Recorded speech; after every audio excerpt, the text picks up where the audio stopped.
పావని గౌడ్ చాలా మాటలు మాట్లాడుతున్నాం. 10 సంవత్సరాలు మరి కేసీఆర్ పరిపాలించినప్పుడు ఇవన్నీ మాట్లాడలేదు. ఇప్పుడు మరి రేవంత్ అన్న 2 సంవత్సరాల నుంచి చేసే విధానం జీర్ణించుకోలేకపోతున్నామనే అనుకుంటున్నాం. బీఆర్ఎస్‌లో అందరూ క కనిపియకుండా కనుమరుగైతున్నట్టు అనిపిస్తున్నట్టుంది. అందుకే భయపడిపోతున్నారు.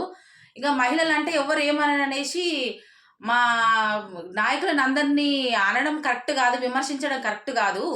దయచేసి మీ మాటలు కొంచెం తగ్గించాలి. మహిళలు మీరే గాదు మేము గూడా ఉన్నాము.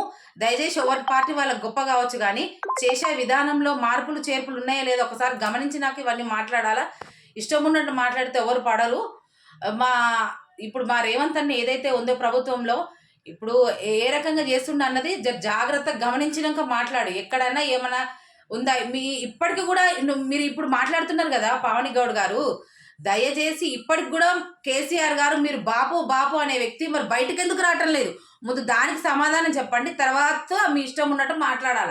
కానీ ఇష్టం ఉన్నట్టు కాంగ్రెస్ ప్రభుత్వాన్ని, కాంగ్రెస్ మా అధ్యక్షులను గానీ, మా కార్యకర్తలను గానీ, ఎవ్వరిని గానీ మాట్లాడడానికి మీకు ఎటువంటి రైట్స్ లేవు, హక్కులు లేవు. దయచేసి ఇంకోసారి మీరు పిచ్చి పిచ్చిగా ఇట్లాంటివి మాట్లాడి సోషల్ మీడియాలో పెట్టడం ఇవన్నీ కరెక్ట్ గాదు. అది గుర్తించు ముందు.